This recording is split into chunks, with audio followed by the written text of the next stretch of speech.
भक्त के लिए महाकाल ने भस्म कर दिया काल को। महाकाल शिव की महिमा अपरंपार है। उन्हें प्रसन्न करने के लिए किसी खास प्रयास या पूजा पाठ की जरूरत नहीं होती, बल्कि सच्ची श्रद्धा और पूरे मन से किया गया प्रयास आपको भोलेनाथ की कृपा का पात्र बना सकता है। शायद यही वजह है कि अपने भक्तों के लिए महाकाल ने काल तक को भस्म कर दिया था। ऐसी ही एक कथा मिलती है हमारे धार्मिक ग्रंथों में, जिसे हम आपके साथ शेयर कर रहे हैं।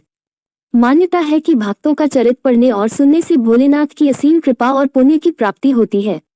तो आइए जानते हैं।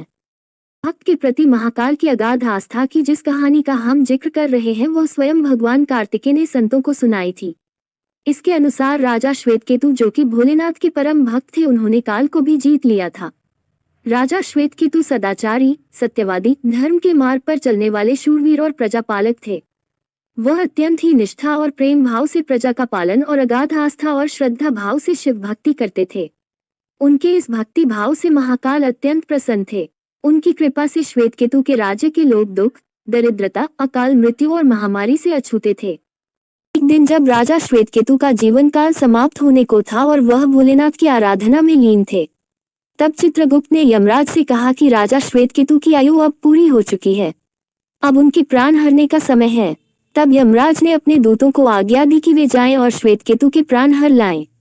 यमदूत राजा श्वेतकेतु के पास पहुंचे तो वह शिव मंदिर में थे। दूत बाहर ही खड़े हो गए। श्वेतकेतु गहरे ध्यान में थे। बहुत देर हो गई, न श्वेतकेतु का ध्यान टूटा न ये दूत हिले। दूत बिना अपना काम किए खड़े रहे। जब वे वापस नहीं पहुंचे तो यमराज ने विलंब होते देखा तो कालदंड संभाला और खुद चल पड़े। दूतों के आने में देरी होने के चलते यमराज स्वयं ही राजा श्वेतकेतु के प्राण हरने पहुंचे, लेकिन वहां उन्होंने देखा कि वह तो महादेव की साधना में लीन है। अब तो वह सोच में पड़ गए कि इसके प्राण कैसे हरें।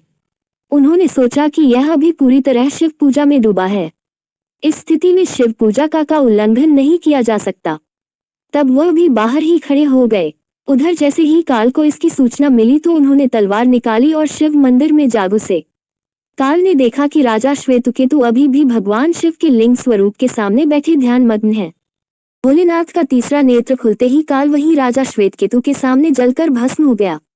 थोड़ी देर बाद जब राजा श्वेतकेतु का ध्यान टूटा, उन्होंने अपनी आंखें खोली तो राख में बदल चुके काल को देखा। उन्हें चिंता हुई कि यह कौन है और क्या है। श्वेतकेतु ने भगवान शिव से पूछा, हे भोलेनाथ, ये किसकी राख है? इसे किसने और क्यों जलाया? तब भोलेनाथ ने बताया कि यह काल था जो कि तुम्हारे प्राण हरने आया था।